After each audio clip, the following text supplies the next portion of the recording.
तो हे प्यारे, सब साधनों से उपरत होकर,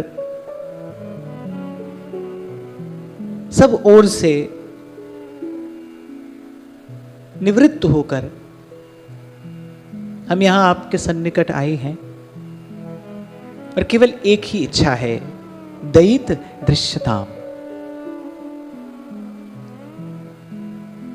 कुछ भावुकों ने कहा कि गोपियां कह रही हैं हमें दर्शन दीजिए, और कुछ भावुक भक्त कहते हैं कि इसका अर्थ है हमारी ओर देखिए, एक बार हमारी ओर स्नेह भरी दृष्टि से देखिए। श्री महाप्रभु भी सुधा निधि में बार बार श्री प्रिया जी से बस यही प्रार्थना, यही याचना करते हैं, कृपा दृष्टि, कृपा दृष्टि, कृपा दृष्टि। सुधा निधि के विश्राम के समय तो महाप्रभु कहते हैं कि केवल एक आपकी कृपा दृष्टि के बल पर ही मैं लोक वेद से विलक्षण इस मार्ग पर चल पाया हूं, एकमात्र आपकी कृपा दृष्टि का ही आश्रय लेकर। कल भी हम लोग बात कर रहे थे कि प्रेम का उद्गम होता है हृदय से, और प्रेम का स्थायी निवास है नेत्र। इसलिए प्रेम के देश में बहुत अधिक चर्चा वार्ता के लिए अवकाश नहीं होता। जैसे जैसे आप प्रेम भाव के निकट पहुंचते चले जाओगे, ऐसे ऐसे आपको बोलना भार लगेगा। तभी ध्रुवदास जी कहते हैं ये एक ऐसा देश है जहां बोली बहु भार री। अभी जब श्री भोली सखी जी के भाव की चर्चा कर रहे थे तो मैंने आपसे निवेदन किया था कि समग्र रस साहित्य में प्रिया जी की बोलन बड़ी थोड़ी है। लाल जी तो फिर भी बोलते हैं कभी कभी, पर प्रिया जी की बोलन बड़ी थोड़ी है। और सहचरियां कैसी हैं, वो इतनी निपुण हैं, इतनी कुशल हैं कि वो केवल प्रिया जी के नेत्रों की चलन, प्रिया जी की जो भाव भंगिमा है, जिसको आप और मैं साधारण शब्दों में बॉडी लैंग्वेज कहते हैं, जो उनके नेत्रों की चलन है, जो उनकी भाव भंगिमा है, या और सरल करके मैं कहूं तो केवल उनके मुख का रुख पहचान लेती हैं कि श्री स्वामिनी के मन की इच्छा क्या है। अब आप यहां पर बताओ कि अंतर्यामी कौन है। कल मैं आपको कह रहा था ना, ये भाई प्रेम का देश है, बड़ा विचित्र है। यहां सेवक केवल कहने को ही सेवक है, होने को तो स्वामी के हृदय का अधिकारी है वो। अब अंतर्यामी कौन होता है, जो मन की बात जान ले। यहां सहचरियां कैसी हैं, वो प्रिया प्रियतम के मन की बात जानती हैं। तो अंतर्यामी कौन है, इसलिए श्री बिहारिन देव जी कहते हैं हम गुरु श्यामा श्याम के, हम शिष्य श्यामा श्याम। यद्यपि प्रेम के विषय में जितना भी कुछ कहा गया है और कहा जाएगा वो सब सुंदर है। प्रेम का संबंध होते ही, प्रेम का स्पर्श होते ही कुछ भी सुंदर हो जाता है। मैं कल रात को भी ऐसे ही किसी से बात कर रहा था, मैंने कहा देखो एक काले पत्थर को कोई श्री कृष्ण का आकार दे दे, कोई मूर्तिकार एक काले पत्थर को श्री कृष्ण का आकार दे दे, माने तिरछा चरण हो और ऐसे ही त्रिभंग ललित मुद्रा हो, तो आप देखो उस काले पत्थर में कितना आकर्षण हो जाता है, कितना आकर्षण आ जाता है। वो हजारों लाखों हृदयों को अपनी ओर आकर्षित कर लेता है केवल श्री कृष्ण का आकार देते ही। और श्री कृष्ण कौन है, वो साक्षात प्रेम है। वो रसराज हैं, वो रसिक शेखर हैं, वो प्रेम भी हैं और वो प्रेमी भी हैं और वो प्रेमास्पद भी हैं। एक समय आता है ना जब प्रेमी प्रेमी ही हो जाता है, जब वो तदाकार हो जाता है, तद्वत हो जाता है। महाप्रभु कहते हैं कि भाई इनके जैसा प्रेमी तो कोई है ही नहीं, प्रीत की रीत रंगीलो ही जाने। तो ये प्रेम भी हैं, प्रेमी भी हैं, प्रेमास्पद भी हैं। तो प्रेम का स्पर्श होते ही कुछ भी सुंदर हो जाता है। तो जितना भी कुछ कहा गया है या कहा जाएगा वो सब सुंदर है, लेकिन ध्यान रखना ये सब है केवल एक संकेत मात्र ही। जिसकी वाणी में जितनी सामर्थ्य हुई उसने उतना गा दिया, जो जितना कह पाया उसने उतना कह दिया, पर है ये सब संकेत ही।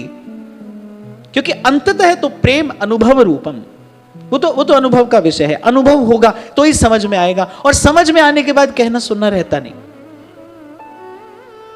फिर कहने सुनने की आवश्यकता नहीं रहती। तो देखना जितना जितना आप प्रेम भाव के निकट पहुंचोगे ना, उतना उतना ये कहना, ये बोलना, या फिर मैं अगर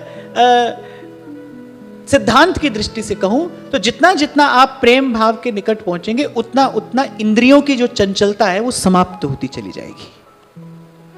अभी क्या है ना, नेत्र कितने चंचल हैं, यहां चलते चलते यहां वहां सब सब देख लेते हैं। कुछ कुछ लोगों के तो ऐसे चंचल नेत्र होते हैं, वो एक क्षण में सामने वाले व्यक्ति को ऊपर से नीचे तक देख लेते हैं, सब सब तोल मोल लगा लेते हैं। जो नहीं सुनना चाहिए कान, वो भी सुनने को आतुर रहते हैं, जो नहीं बोलना चाहिए वो भी हम बोल देते हैं। क्या है ये? इंद्रियों की चंचलता है ना। तो जैसे जैसे प्रेम के निकट कोई पहुंचता है, इंद्रियों की चंचलता कम होती है। इसलिए मैं आपको कहता हूं, प्रेम आपको किसी गहन गंभीर एकांत की ओर, मौन की ओर ले जाता है। तभी भोली सखी कहती है, जग सो जाए बैठिए न्यारे। और मैं आपको एक और बात भी निवेदन करते हुए आगे चलूं कि इस कसौटी पर अपने आप को अवश्य कसना। पहले भी मैंने आपसे कहा था, भाई प्रेम प्रेम कहने वाला तो आपको हर गली चौराहे पर मिलेगा, पग पग पर मिलेगा।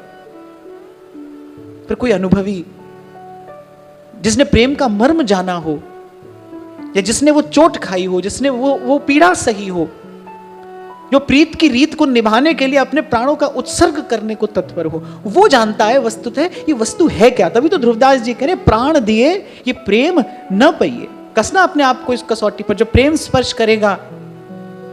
तभी सेवक जी कह रहे हैं, श्री हरिवंश नाम रस झिले, क्यों सोहे लोगन में मिले। कोई वश नहीं रहता भाई मन पर, अपने हृदय पर कोई वश नहीं रहता। एक प्रेम ही तो है, प्रेम ही तो है जो यहां ले जा सकता है जहां गगन में आवाज हो रही झीनी, यल्लब्धवाप्यमान अमृतो भवति सिद्धो भवति। नारद जी कहते तृप्तो भवति। कितना सुंदर सूत्र नारद जी भक्ति सूत्र में देते हैं, ये ज्ञात्वा मत्तो भवति। कह रहे वो उन्मत्त हो जाता है। धरत है पग और परत है कितहूं, सुधि नाही धन धाम की। मत्तो भवति स्तब्धो भवति, सारी चंचलता समाप्त। तभी बाबा बुल्ले शाह कहते हैं, हुण मैनू कौन पिछाणे। बोले अब कोई पहचानता ही नहीं मुझे, मैं हो गई होर दी होर।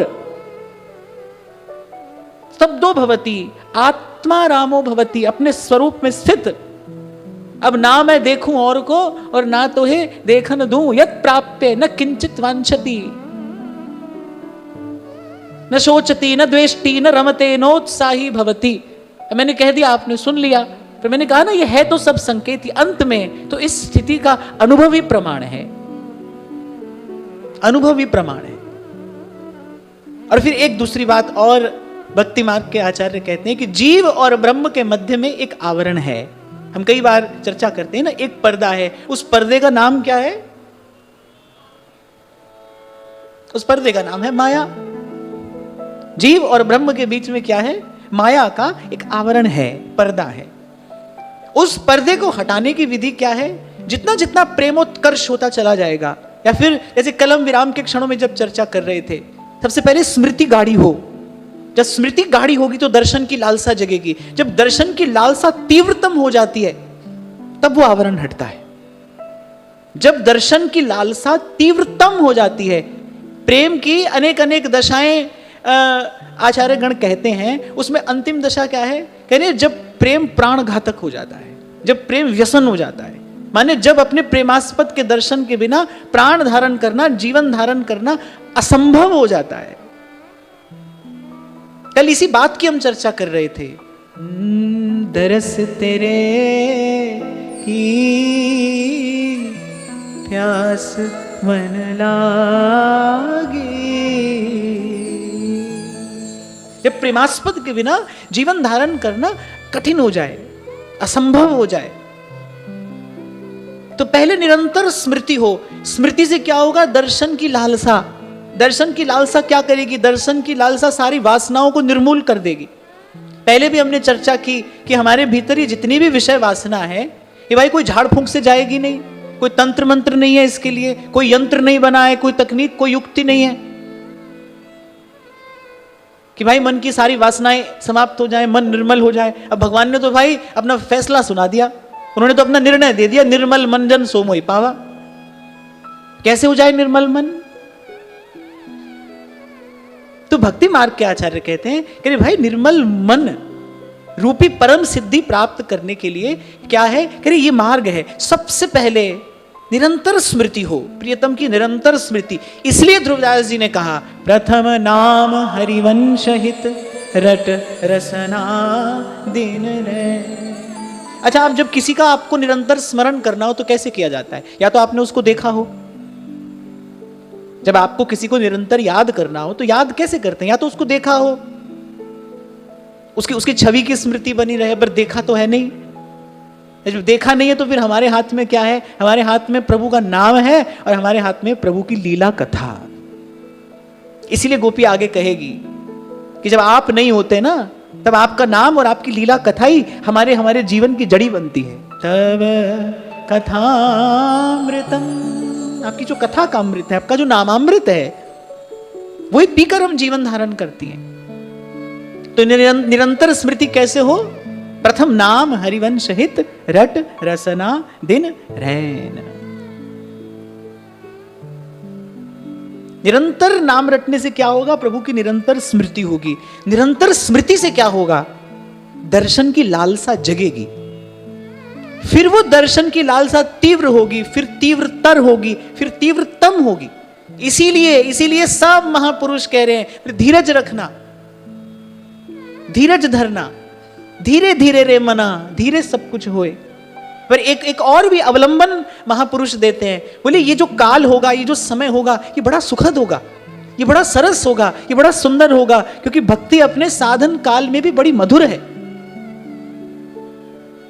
ज्ञानी को तो साधन काल में अनेक अनेक कष्ट उठाने पड़ते हैं। मन में कई बार उच्चाटन हो जाता है, मन कई बार विचलित हो जाता है, कभी कभी मार्ग से पतन भी हो जाता है।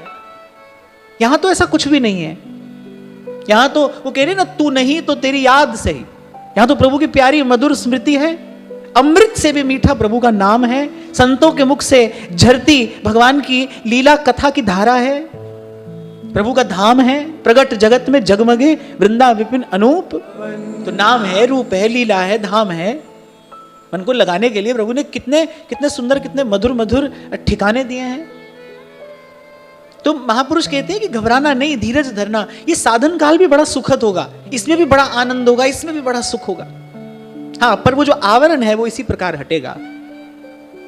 जैसे जैसे प्रेमोत्कर्ष होगा, वैसे वैसे वो धीरे धीरे पर्दा हटता चला जाएगा। माने धीरे धीरे प्रभु की छवि, धीरे धीरे भगवान का रूप और भगवान का गुण दोनों स्पष्ट स्पष्ट दिखेगा। इन्हीं नैनन सब सुख देखे। कल भी मैं आपको कह रहा था, वक्त की इंद्रियां सफल हो जाती हैं। ऐसे तो ये हार्ड चाम ये किस काम का है? अगर भगवत भजन ना हो, भगवत सेवा ना हो, भगवत दर्शन ना हो, तो भाई फिर इसके अलावा तो हार्ड चाम के शरीर से व्यक्ति केवल भोग ही भोगता है, अपने लिए नरक ही तो कमाता है। जिए भी नरक और मरे भी नरक। पुनरपि जन्मम पुनरपि मरणम। अगर कभी संतों के सानिध्य में बैठकर आप इस सत्य का विचार करोगे, अगर भगवत भजन नहीं हो, भगवत सेवा नहीं हो, जीवन में सत्संग नहीं हो, फिर इस शरीर से क्या होता है? केवल भोग का ही तो भोग होता है। महाराज वाणी में कहते बोले, जिए नरक है और मरे हूं नरक है। दुखी दुख तो है जी। इस शरीर का फल क्या है? इस शरीर की उपयोगिता क्या है? इस शरीर की सार्थकता क्या है? कबीरा जीते भेटिए मुए मिले नरा। भक्त की दृष्टि में तो भाई जीवन की सफलता यही है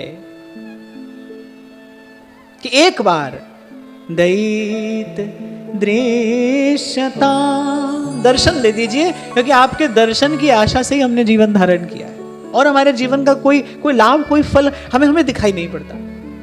जीवन का फल यही है कि जीवन धन का एक बार दर्शन हो जाए। एक बार तो कम से कम जीवन में ऐसी घड़ी आए कि मस्तक आपके चरणों पे रखकर हम भी निर्भर हो जाएं। ये जन्म जन्म के भटकते जीव को ठिकाना मिलेगा कहां? सूरदास की सवै अविद्या, सूरदास की सवै अविद्या। वो जब थोड़ा बात करनी आरंभ की ना ठाकुर जी ने, जब श्री कृष्ण ने थोड़ी बात करनी आरंभ की, हृदय में बैठकर पूछा, भाई कौन हो, क्या चाहती हो? तो गोपियों ने कहा आपकी हैं और आपका एक बार दर्शन करना चाहती हैं। अपना चंदा सा मुखड़ा दिखाए जा, मोर मुकुट भारे घुंघरारी लट भारे। गोपी कहती है हमारे नेत्र तो चकोर हैं, और चकोर का सुख क्या है कि एक बार चंद्रमा का दर्शन हो जाए। आपके मुख चंद्र का दर्शन चाहती हैं बस।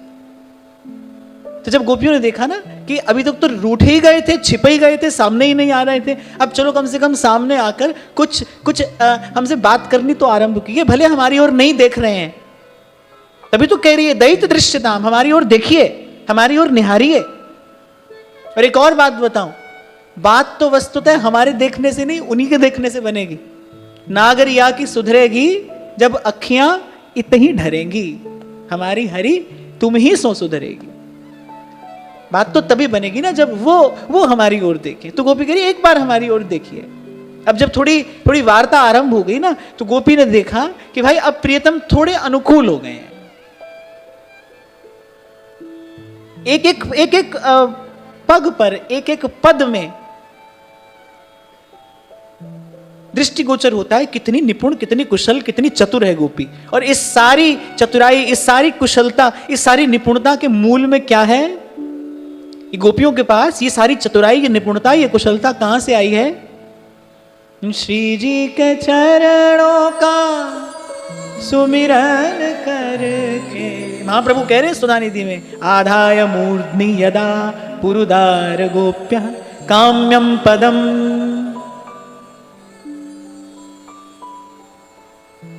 प्रिय गुणैरपि पिच्छमौले।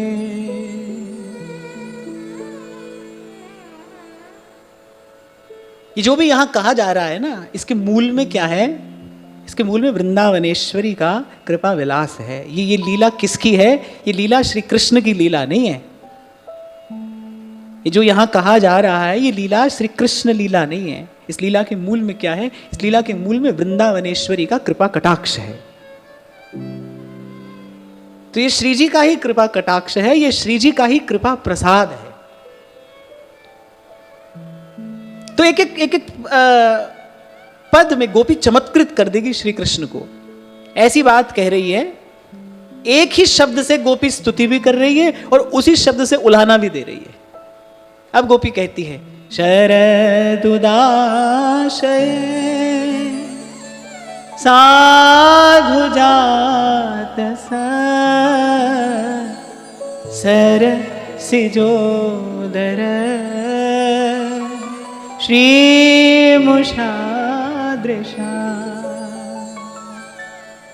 अब एक बार सुनते सुनते आप भावना करना। गोपी कहती है जैसे शरद ऋतु का कोई अत्यंत सरस निर्मल सरोवर हो और उस सरोवर के मध्य में एक पूर्ण प्रफुल्लित कमल हो, दिव्य सरोवर हो और उस दिव्य सरोवर के मध्य में एक पूर्ण प्रफुल्लित कमल हो और उस कमल के भीतर जो कमल की श्री है, जो कमल का पराग है, जो कमल की शोभा है, जो कमल की कांति है, जिसे कमल अपनी पंखुड़ियों में छिपा कर रखता है, बोले उस कमल के उस पराग रूपी श्री, उसकी कांति, उसकी शोभा का भी हरण कर लेने वाले ये आपके नेत्र, ये आपकी दृष्टि।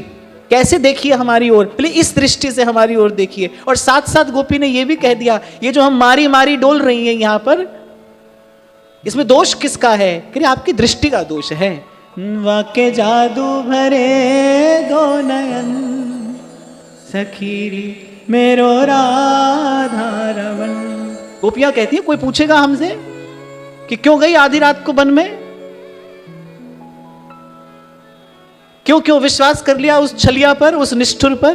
तू पहले प्रीत बढ़ा के फिर करता है होशियारी, मैंने तेरे प्रेम में आके छोड़ी दुनिया सा। पंजाबी में कहावत है, कहते हैं कि वो तकदा है तो भुल जाता है। कहते हैं वो तकदा है तो भुल जाता है, तो अगला बंदा रुल जाता है। यानी हमारी दशा तो यही है। तो गोपी ने यहां केवल स्तुति नहीं की है, और ये जो इतने सुंदर आपके नेत्र हैं, गोपी ने कहा शरद ऋतु का सरोवर, शरद ऋतु में सब कुछ स्वच्छ हो जाता है ना, निर्मल पवित्र हो जाता है। वर्षा ऋतु में आप देखो जल की धारा के साथ बहुत कुछ आता है, लेकिन जैसे ही वर्षा ऋतु समाप्त होती है, शरद ऋतु का आगमन होता है, जल राशि पवित्र हो जाती है, नभमंडल पवित्र हो जाता है, वातावरण स्वच्छ हो जाता है। शरद का गुण है निर्मलता, पवित्रता, ये शरद ऋतु का गुण है। फिर उस शरद ऋतु के किसी दिव्य सरोवर में कोई पूर्ण प्रफुल्लित कमल, और उस कमल की जो कांति है, जो कमल की श्री है, जो कमल का पराग है, इसको कमल अपनी पंखुड़ियों में छिपा कर रखता है। बोले उस छिपे हुए पराग का भी, उस छिपी हुई शोभा का भी हरण कर लेते हैं आपके नेत्र। यहां गोपी एक और बात कह रही है, भाई कितना भी छिपा कर रखो, पर तुम्हारी दृष्टि जिस पर पड़ जाती है, तुम तो उसे चुरा ही लेते हो ना, तुम तो उस पर बलात् हठात अपना अधिकार कर ही लेते हो। मधुसूदन सरस्वती पाद एक बात कहते हैं अद्वैत वीथि पथिकै रूपास्यः स्वराज्य सिंहासन लब्ध दीक्षा। बोले हम तो अद्वैत की वीथि में, माने उस ज्ञान की गली में चलते चलते अपने स्वरूप के सिंहासन पर आरूढ़ हो चुके थे। अब हमको किसी की आवश्यकता नहीं थी, किसी की अपेक्षा नहीं थी। चिदानंद रूप शिवोहम शिवोहम, हम तो दिन रात यही गर्जना करते थे। मनोबुद्धिरंकार चित्तानि नाहम न च श्रोत्र जिह्वे न च घ्राण नेत्रे न भूमिर्नव्यो वस्न तेजो न वायु चिदानंद रूप शिवोहम शिवोहम। हमको तो न किसी से लेना न देना, मगन रहते थे। अद्वैत वीथि पथिकै रूपास्यः, और कह रहे हम तो उपास्य हो गए थे। स्वराज्य सिंहासन लब्ध दीक्षा, और कह रहे फिर एकाएक क्या हुआ, एकाएक हम यहां वृंदावन पहुंच गए। और यहां आकर क्या हुआ, शठेन केनापि वयम हठेन, बोले किसी शठ ने हठ पूर्वक बलात्,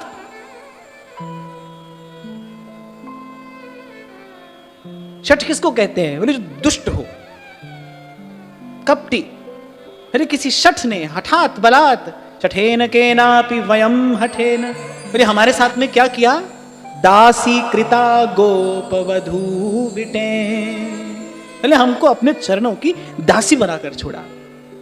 तो यही गोपी कह रही है, सूरत नाथ ते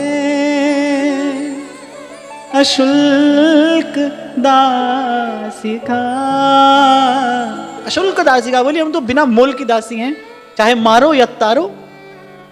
श्री चैतन्य महाप्रभु शिक्षाष्टक में कहते हैं ना, अरे नंदन नंदन हमें स्वीकार करेगा, हमारे प्रेम को, हमारे प्रेम पुष्प को अपने पांव तले कुचल दें, पर अब हमारे पास कोई और विकल्प नहीं है, कहीं और जा ही नहीं सकते।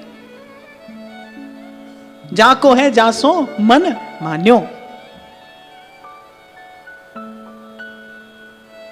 तो सबसे पहले गोपियों ने ये नेत्रों की बात की। ये जो आपके अतिशय सुंदर और अतिशय चंचल नेत्र हैं, एक भक्त कवि कहता है श्री कृष्ण के नेत्र कैसे हैं, अमी हलाहल मद भरे श्वेत श्याम रत्ना।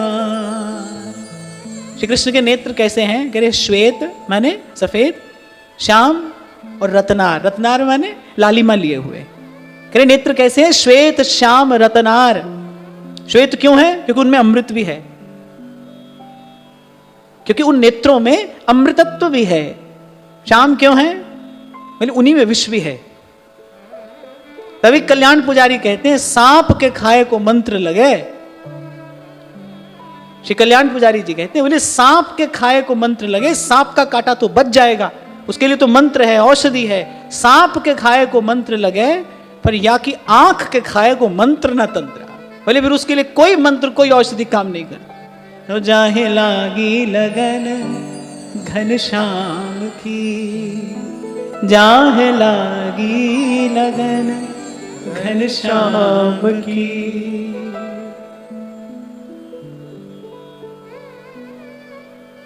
और एक और बात मैं आपको कहूं कि प्रेम रस का आस्वादन तो प्रियतम की अधीनता में ही है। जैसे संसार में पराधीनता से बड़ा कोई दुख नहीं है, कोई पीड़ा नहीं है, ऐसे ही प्रेम के मार्ग में, इस देश में प्रियतम की अधीनता से बड़ा कोई सुख नहीं है। जब प्रियतम अपने अधीन कर ले, अपना कर ले, और ये माया और काल का बंधन कब टूटता है, कब छूटता है? जब भगवान कह देते हैं भाई ये हमारा है, अब ये हमारा है। भक्ति मार्ग के आचार्य तो अनेक अनेक स्थानों पर स्तुति करते हैं और यही प्रार्थना प्रभु से करते हैं, प्रभु एक बार बस ये कह दीजिए कि मैं आपका हूं, हम आपके हैं, आप हमें स्वीकार कर लीजिए, हमें अपने अधीन कर लीजिए। हमारे बाबा बार बार ये बात कहते थे, बोले बार बार श्री जी से यही विनय करो, यही निवेदन करो, यही प्रार्थना करो कि आप हमको अधीन कर लीजिए। हम स्वतंत्र नहीं रहना चाहते, मेरी कोई स्वतंत्र इच्छा ना रहे, ये पुनः पुनः बंधन में डालने वाला मन ये रहे ही नहीं। और थोड़ी देर पहले हम चर्चा कर ही रहे थे कि भाई प्रेम का स्थायी निवास जो है वो नेत्रों में है। तो प्रेम प्रभु जब कृपा करते हैं तो बस ऐसी कृपा दृष्टि से, अपनी अमृतमयी दृष्टि से ही स्वीकारते हैं। प्रेम के मार्ग पर दृष्टि से ही स्वीकृति है,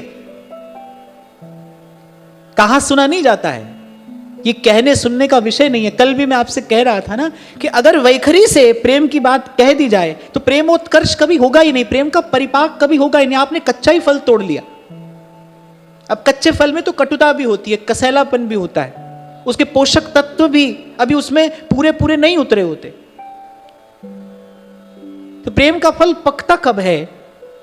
जब भीतर ही भीतर उसे छिपाया जाता है, दुराया जाता है।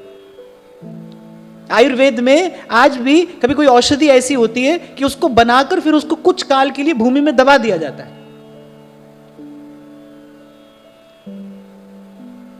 तब उसमें उस औषधीय तत्व का आविर्भाव होता है। उसको सिद्ध करके उसको बनाकर फिर भूमि में दबा दिया जाता है, कभी कभी तो वर्ष 2 वर्ष के लिए दबा दिया जाता है। तब उसमें अमृतत्व का संचार होता है, एक एक रोग हरने की अद्भुत क्षमता उस वस्तु में आ जाती है, छिपा देने से, दुरा देने से। और फिर प्रेम मूल है ना, प्रेम सबका मूल है। और मूल तो भूमि के भीतर ही रहता है, छिपा हुआ। कहते हैं वृक्ष की जड़ को हवा लग जाए तो वृक्ष सूख जाता है। तो श्री कृष्ण के नेत्र कैसे हैं? कह रहे अमी हलाहल मद भरे श्वेत श्याम रतना। अमी, इसमें अमृतत्व है, हलाहल विष है। अब ये विष कैसा है? ये विष कैसा है? अब ये तो भाई जिसको इन नेत्रों ने डसा है वो जानता है कैसा विष है। ये तो कोई कहने सुनने की बात नहीं है। मैंने तो केवल रसिकों के शब्द आपको सुना दिए कि या कि आंख के खाए को मंत्र न तंत्रा, सांप के खाए को मंत्र लगे। और फिर कह रहे मद भरे, मद में एक उन्माद है। और मैं फिर दोहरा रहा हूं, प्रेम के मार्ग पे प्रियतम की स्वीकृति ही बल है। और प्रियतम की स्वीकृति कैसे प्राप्त होती है? बस ऐसे ही कभी कृपा भरी दृष्टि से प्रियतम देख ले। ये जो दर्शन की महिमा है ना यहां, कि श्री जी का दर्शन करना है, श्री जी का सनोख होना है। क्यों? बस इसीलिए पिय रंग भरी कटाक्ष नेक चितवो मोह माही। बस इतने से हमारा काम हो जाएगा। बढ़े प्रीत की रीत बीच कछु हो ये न बाधा, तुम हो परम प्रवीण प्राण वल्लभ श्री राधा। इसलिए कल मैंने आपको कहा था कि भाई ये हमारा धर्म है, यही हमारा कर्म है, यही हमारा सर्वस्व है कि एक बार श्री जी की सेवा में उपस्थित अवश्य होना है, श्री जी का सन्मुख अवश्य होना है। नागरिया की सुधरेगी जब, नागरिया की सुधरेगी जब। श्री रसिक रेणु जी महाराज सुनाया करते थे बात। कह रहे अमी हलाहल मद भरे श्वेत श्याम रत्नार।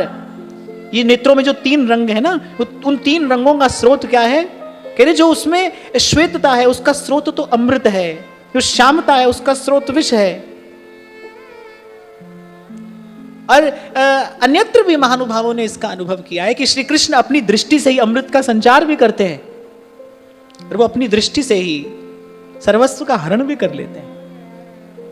कौरवों की सेना के समस्त पराक्रम का हरण श्री कृष्ण ने अपनी दृष्टि से ही तो कर लिया था। बस देखा श्री कृष्ण ने एक बार उस समुद्र जैसी सेना पर प्रभु ने दृष्टिपात किया और कौरव सेना की सारी आयु हर ली, सब पराक्रम हर लिया। और कह रहे वो जो लालिमा है, जो रतनार, फिर वो मद है, मद चूता है, इन नेत्रों से मद झरता है। और कह रहे ये नेत्र, ये दृष्टि जिस पर पड़ जाए, कहने वाला कहता है कि नजरें तेरी चाहे जिसे दीवाना बना दें, नजरें तेरी चाहे जिसे दीवाना बना दें, ये पत्थर पे गिर जाए तो पैमाना बना दें। और ये नेत्र जिस पर पड़ते हैं, दृष्टि जिस पर पड़ती है, तो कह रहे कि गिरत उठत उठ उठ गिरत जिहि चितवत एक बार।